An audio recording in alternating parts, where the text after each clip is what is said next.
You're listening to the Radius Church podcast, recorded live each Sunday in North Hollywood, California. So I'm a child of the 80s, and if you were to ask me when I was a kid what I thought the biggest threats facing our world were going to be as I grew up, I would have looked at the movies that were blockbusters at the time or after-school specials. I was a kid with after-school specials. Any of you out there? If you were an after-school specials kid, you should show some love in the comments. But I would have looked at those narratives and I would have said, well, I'm pretty sure that as I get older, I'm going to be offered drugs right and left. Like the moment I get to junior high, drugs are going to be everywhere. So as a little kid, I was gearing up to hear the word joint whispered to me in the hallways of the schools. I would have thought the kidnapping was going to be huge, like a really big deal. Like strangers were going to be offering me candy the moment that my parents weren't looking. Russians were a huge threat. There were Russians everywhere. There were so many Russians, and they were ready to parachute into our cities and our towns, and we had to be prepared for that. So I wonder if we were to ask kids in this generation what they think the biggest threat facing our world and our livelihoods might be. And I wonder if some of those kids might not say Donald J. Trump. I think some kids might say Joe Biden, or they might say anything that's not Republican. Right? And they would get the impression, whether we've told them this or not, that there is one candidate or one camp that has the power to destroy our world. And so there's got to be one candidate or one camp that really we're entrusting to save the world or protect us from that. And I know that you're smart and you don't really believe that down deep, but we have to agree that our political discourse has gotten so binary and so incredibly charged. And I think there's good reason for some of that, because politics deserves an emotional investment. I do think that lives are so affected by changes in leadership and in policies, and that is worth our emotional investment. That's worth our hearts, right? But I think that politics has also become very handy for us as a place where we can find, a sense of belonging with people who think like us or vote like us, a sense of righteousness, that this is the morally right choice to make. Or maybe our politics are also a great place to find meaning, like there's a purpose in what we're doing. Or maybe for some of us, a sense of deliverance. I feel hopeless, but if the political tides would change, then maybe I could hope again, right? And I think that this is usually the stock and trade of religion, the other thing that we're not allowed to talk about when we all get together. We don't talk about politics or religion, and it's because those are complicated conversations. It's because they're evocative, and we really don't want to split a room in which we're also trying to make friends. But I also think there's another reason we don't want to talk about politics and religion a lot in public, or at least we're not supposed to. And I think it's because politics, like religion, can be used by some people to explain everything, absolutely everything. And I actually think that there might be some evidence to show that one is starting to tip the scales on the other. Religious identification, I think, is starting for some of us to be downstream from our politics. It used to be that your faith informed your politics like it informed everything else, because your faith was how you understand reality, whatever that is. And so that helped you explain what to do with your body and what to do with your neighbor and what to do with your money and what to do with your politics, right? But anymore, you start to see that our politics are not just political perspectives or opinions, but we have our politics, like we have our ethnicity or we have our religion. And if you're in church conversations at all online, especially, you're probably starting to see some of the symptoms of this, because you might see people in your feed saying, listen, if this weekend your church isn't talking about pick your issue, then you need to find another church. You start to see this in the way that people start to commandeer Jesus for their own political perspectives, because, listen, there is a Jesus for absolutely everybody. There is a Republican Jesus, and there's a Democratic Jesus, and there's a Libertarian Jesus, and he's super cool and kind of laid back, and there's Battle Plan Jesus, and there's Pacifist Jesus, and there's Activist Jesus, and then there's Silent Sacrificial Lamb Jesus. So whichever Jesus you want or whatever faith that you want, there's something that you can use to back up your politics. But I want to ask today a question that's really important for our souls, and that's this. What do you do when the thing that you are using to explain or solve everything is just not living up to everything? Because I think that there is a layer of the American soul that politics cannot heal and cannot nurture and cannot awaken And I don't want that part of me to starve while I'm paying so much attention to public conversations. I do think politics is so important, and you know it's important. But there are deeper longings, and there are deeper visions and deeper dreams. Think about this. You fall in love, right? And you're thinking, what rally? Or your dad gets cancer, and suddenly you don't care what's trending. I have visited numerous hospital beds and even deathbeds.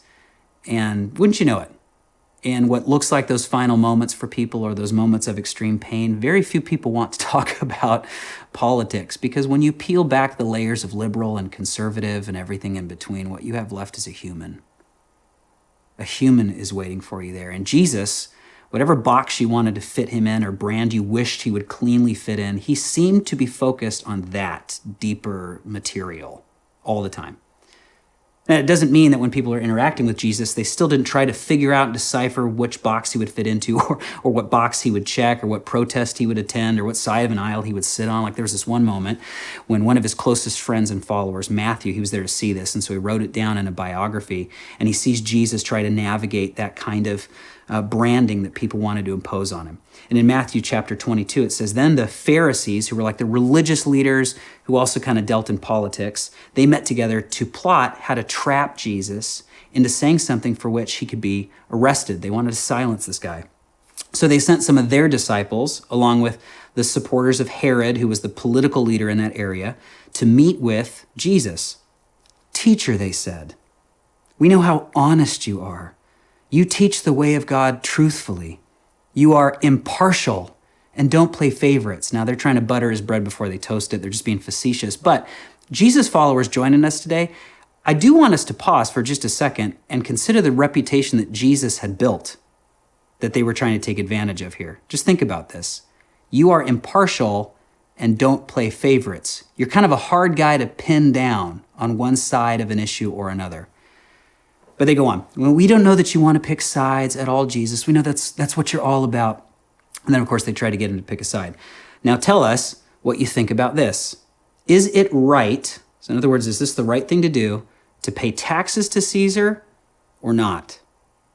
Now, they're not taking an opinion poll about the Roman overlord here at all. These people could not vote. That was not part of their political system. They couldn't move to Canada. That wasn't an option for them. So in other words, what they had at their disposal to make their political voices known, one of those things was paying taxes. Paying taxes was how you participated in the system. Even a system that you probably thought was broken or you thought was racist, paying taxes was how you participated in that system. Now, what the position they've put Jesus in here, we have to understand, if Jesus was to take a side on this, to come down clearly on one side of this question or the other, he would immediately have alienated half of the population that was paying attention to him. Immediately. And what you see throughout so many of these conversations is Jesus routinely refusing to domesticate his work and his mission cleanly into one side of a political camp or another, or to reduce the expanse of what he saw in the world to one kind of political voice or another. So here's how he responds. It says first that Jesus knew their evil motives. He could see the heart behind the question. And he says, you hypocrites, why are you trying to trap me? Now, we know politically why they're trying to trap him, but I kind of wish that they would have had to answer that question down deep. Like, why is it so important for you to know what I think politically? That might be a great question for you to ask yourself when you're trying to size up somebody else right now. Why are you trying to trap me, he said. Here, show me the coin used for the tax. And you can imagine holding something like a quarter, right? And when they handed him a Roman coin, he asked, whose picture and title are stamped on it? Caesar's, they replied. Well then, he said, give to Caesar what belongs to Caesar, and give to God what belongs to God. His reply amazed them, and they went away, which is what most of us are thinking when we finally type the perfect tweet, is that our reply would amaze the internet, and everyone that we disagree with would go away. Doesn't quite happen that way. Now, a lot of people have interpreted Jesus' response here, and this is a famous conversation. A lot of people have interpreted this to mean, hey, just pay your taxes, shut up and go to church, and shut off your brain. Other people have interpreted this as sort of a dodge, like Jesus was semantically kind of getting himself out of a tough spot. And I don't think it's either. I think actually this response is a surgical knife uncovering the cancer behind political tensions. Just a little bit of background here. A Roman coin or currency would have had the image of the emperor on it, had the picture of Caesar on it. Imagine some of our currency, right? Has the images of our historical leaders on it. But when Jesus said, give to God what is God's, the impression it would have given to people, especially his Jewish audience and certainly the Pharisees here, is he would have called to mind the fact, the assumption that they had, that every life bears the image of God on it. So another way to understand Jesus' response here, and I think this is so brilliant, is whether you give to Caesar what belongs to Caesar or not, you have to pause and explore whether or not you've given to Caesar more of yourself than he can handle. You might struggle in this political landscape right now, not because you don't know who to vote for. You've probably already made up your mind about that. We're just a couple of days away from that big decision. But I wonder if we struggle in this political landscape a little bit because we have given our leaders more than just our vote. I think we've given them more than they can handle. I think maybe for some of us, our politics has started to define humanity for us. It's become a shortcut of how we understand people, or even ourselves. Like if you're not sure how you fit into the world, or maybe what makes you distinct from somebody else, hey, I've got a platform for you. I've got a movement for you. I've got a political brand for you. You know, the machinations of our culture and our government is a perfect place to shape how you define yourself if you haven't sculpted it somewhere else. I'm sure you've picked up on this. I'm not the only one that's observed this, but campaign signs that you see in people's front yards, or stickers that they might have on their cars, or red hats that they're going to wear, is not so much an act of persuasion anymore. I think it's more of a claim now, right? Like they work more like flags than they do like invitations. Like, as for me and my house, we vote like this. And the real danger is that humans will always divide and defend and wage wars to the extent that we allow our politics to define who belongs in our world and who doesn't. I don't know. You tell me. You tell me to what extent you use politics to define people for you. Like if I was sitting here right now on this screen and I had a MAGA hat on, or maybe I was wearing a Biden t-shirt, what would your natural impulse be? Would it be to get curious about what that person thinks? Or do you feel forced to come to a conclusion about what you think about this person? I wonder if we've sometimes given Caesar more than he can handle. Maybe we've given Caesar more than our vote. Maybe we have given him our very definition of humanity. I think we'll struggle in our political landscape if we think that Caesar is also necessary to accomplish our purpose in life. People have always wanted a more perfect union. I mean, who wouldn't want a more perfect culture? We all have to live in this thing. So a driving purpose for a lot of us is the moral refinement or enlightenment or the kindness of our country. And those are good things to fight for. We might feel like our purpose is to improve the morality of our culture, at least our version of morality of our culture. And some of us actually have thought at times like this was a holy battle. Like, let me just be the first one to admit that the church is public enemy number one here. There are some churches who believe that they exist solely to improve people's behavior, and then by extension, our nation's behavior. So if we can get some legislation to back that up and reinforce it, since we're allowed to vote for Caesar in our republic, if we can vote for a Caesar that would help back that up, that would really, really help us in our cause to improve people's behavior. But let's admit, it's not just religious people. It's not just church people like me. We all want to see more of our values lived out in the world, however you define your values. Right? You see so many people wanting to see more of what they define as good in the world, trying to one-up each other in search of the highest possible moral ground, like they're woke and you're not.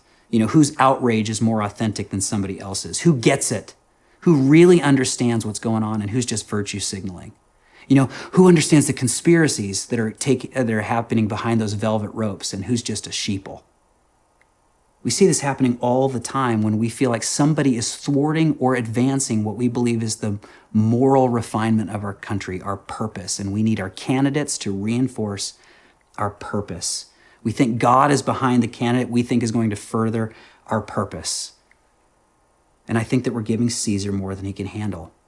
I think this helps us lay all of the blame on something that's going on out there. A candidate that is putting us in danger, legislation that's putting us in danger. And we think that our purpose exists externally rather than to realize or maybe face the fact, which is so uncomfortable, that God's first purpose in my life is in my life, not in my circumstances. Maybe that God's first purpose in my life is to strengthen my inner world so I have what is necessary to face the challenges and changes of my outer world. I think politics can be so distracting because we think that they really carry the totality of our purpose. That's why we can lay so much blame on leaders and so much blame on candidates and so much blame on the hypocrites that we see in Washington or in our state capitals. And we decide whether or not those candidates live up to and represent our purpose in this world. Caesar, since I get to elect him, better represent my sense of moral purpose, which I think actually leads me to what I think is our biggest issue right now. And the biggest issue that I think might be facing us, and the reason that we feel so challenged in our political conversations, our political lives, is we sometimes are led to think that our politics encompasses all of the possibilities. That whatever we hope to happen in the world, our politics are going to get us there. I might disqualify myself as a pastor in your mind when I out myself right here. Some of you think I'm about to tell you somebody to vote for. No, I think this is maybe even more risky than that, possibly. I love horror films. I said it. It's out in the open now. I love it. It's my favorite genre. And I don't know what you think of me. I don't care what you think of me. I love horror films. And one of the things I love about some of my favorite horror films is when it's written in such a way that the monster or the ghost or whatever supernatural boogeyman is chasing the potential victims or heroes of these stories actually serve as a really poignant metaphor for the real issues that are haunting or threatening or damaging the characters in the story. So they become this personification for someone who feels like a loser, or a man who doesn't feel strong enough, or a woman who doesn't feel like she can move on with her life. That's the real monster. All of us remember, especially in America here, after the results of the last election when Trump was elected, certainly many people were elated. A lot of people were surprised, but there were so many who reported anguish and anxiety and even despair. And I'm not talking about the standard "I'm moving to Canada" stuff. You're going to hear that every election. But I actually had a friend of mine who said that he could not sleep at night because he was so afraid of what might happen to the future of our country. He really believed in that moment that we were potentially weeks away from something like a civil war, and some of you think that now. But if you look back at the data of what made us so panicked in the first place, we might look at the work of this researcher that I uncovered named Seth Stevens Davidowitz. Sorry, I couldn't spit that out so cleanly. Seth Stevens Davidowitz. And he was someone who combed through mountains of Google data in the days that followed this last election and found that when people were waking up at 3 a.m. In a cold sweat, they weren't Google searching anything about the Muslim ban or about global warming. Instead, what people were searching was information about their job or their health or their broken marriage and their friendships and their relationships. In other words, the things that really caused them to be afraid.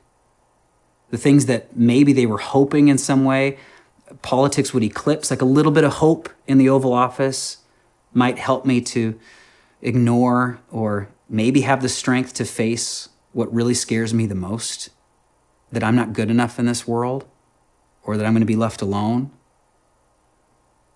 Now hear me when I say, whether or not you call Trump a monster or you think Biden is a criminal mastermind or something, that's not my point. I just wonder if we've been duped into thinking that when the real crisis is happening in the palace, then we also think that that's where the real salvation needs to happen too. Like that's where we'll really be saved. I do think it's true that voting changes things, but we have had 2 centuries of voting and it really hasn't changed what is most deeply broken about our humanity. There's nothing defeating about the truth that politics can't save us. It is far more defeating to think that it can, and we are still just waiting for it to work.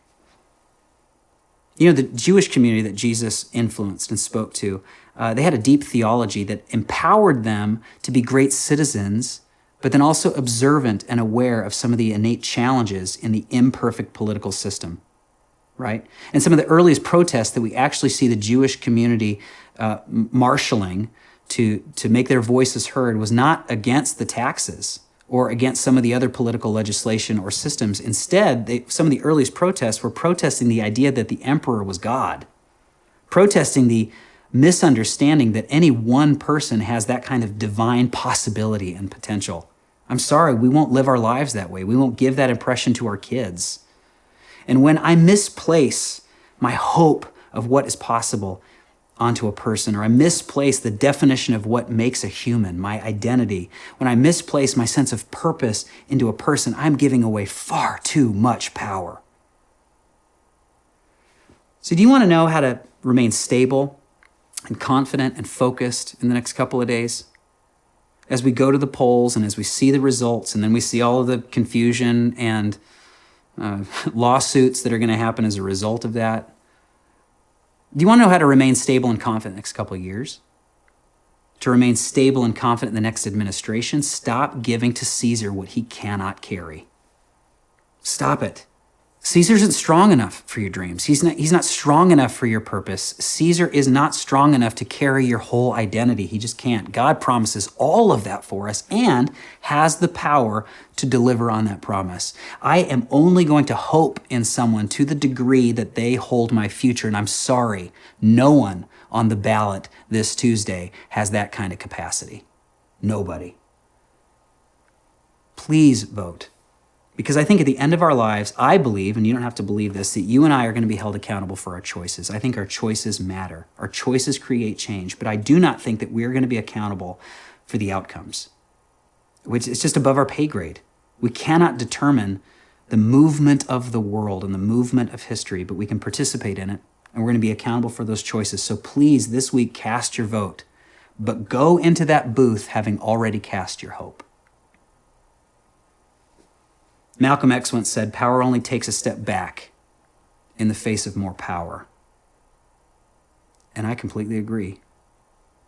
So I want us to ask the question, what would take power away from the politicians that they ultimately cannot handle, cannot carry? I think politics should have our attention because it affects the lives of people, and people deserve our attention. But it should not get our hope. I'm sorry. You will not get my hope. As you would probably expect, and I certainly understand, I receive requests and promptings and direct messages, urgings all the time for me to use this platform to make some specific statements about specific candidates, whether their policies or their conduct and their character. And usually those requests go something like this: Joseph, you need to tell the person who might vote differently than me why that is morally wrong or that is ignorant. So if it's unclear, let me just really explain my job and the only thing I'm interested in using this platform for. My job is to point you to Jesus. That's it. And every week, I desperately pray that I am constantly illuminating for us what Jesus is like. So if you struggle right now to see the clear difference between the conduct and the tweets of any particular candidate and the character of Christ, it's not because you haven't already made up your mind about that candidate. It might be because you need more exposure to the character of Christ. And I just want to apologize for the decades spent conflating the Christian mission of why we are on this planet with political ideologies. No wonder it's so confusing for so many people to wonder where Jesus ends and where our politics begins. Because if for many people following Jesus means that you must fall on one side of the aisle or another, or you have to blindly ignore some of the conduct or the policies of candidates just so that you can keep course and stay a company man, then I don't blame you for not being interested in following Jesus at all. I do want to say something to every Jesus follower. If your politics, whether just in the last few months or over the course of your entire adult life, if your politics have justified you in some way ignoring people, condemning people, demeaning people, not paying attention, not being curious about people, then you have been suckered by Caesar. And you've paid more attention to your politics than you have with Jesus. You have forgotten your purpose. Jesus followers, listen to me. If your politics causes you to critique the character of the other party, whoever that is, without using the same evaluation for the leadership of your own party, then you look desperate and you cannot be trusted. And let me say one more thing to the Jesus followers. If you will be devastated, if you would use that word to accurately describe how you will feel, devastated, a few days from now, when your preferred candidate is not elected, you need to reallocate your hope. You have a chance to move it to a person who has the power to handle it. And if you can't bring yourself to do it for you, do it for the kids. Do it for the kids.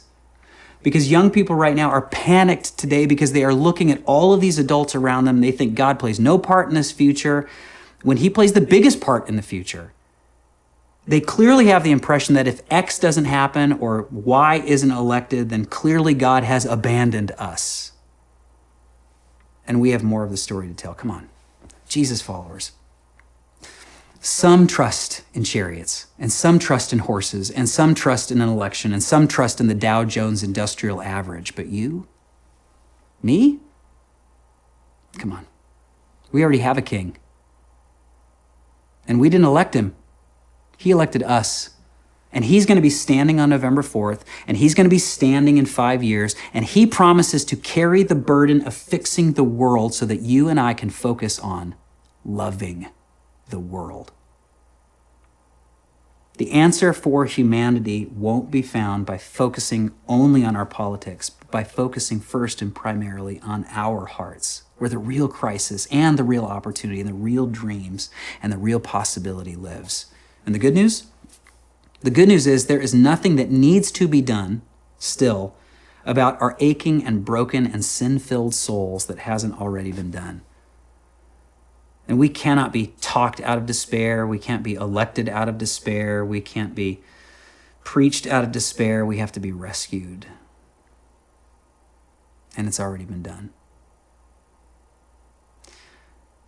I don't blame you if you're not interested in Jesus at all because of how Jesus has been painted over a political ideology and used to demean, condemn, ostracize people. But if you really want to know what it means to follow Jesus and to place your hope in a leader that has the capacity to handle it, then go right now to radius.la/decide. It's just a page for you to take in and make a decision for yourself. Because there is good news right now, even before Tuesday. Jesus died to prove you have nothing left to earn. But I believe he's alive again to prove you have nothing left to fear, no matter what happens this week. Let me pray for us. God, thank you that you have allowed us to participate in history.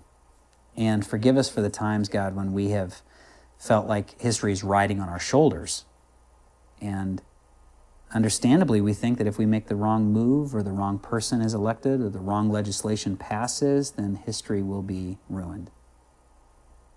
But so much more is happening than we can see, than we could possibly vote for. And so what I pray, God, today is that we would not give to Caesar more than he can handle, that we would not give to Caesar our sense of identity or our definition of humanity, that we would not give to Caesar, God, our sense of purpose, and that we would not give to Caesar the hope of what is possible. But God, we would give to Caesar our vote, but give to you and you alone our hope. Jesus, we pray this in your name because you ultimately are in charge. Amen. Thank you for listening. For more information, follow us on social media at Radius Church LA and visit us on the web at radius.la.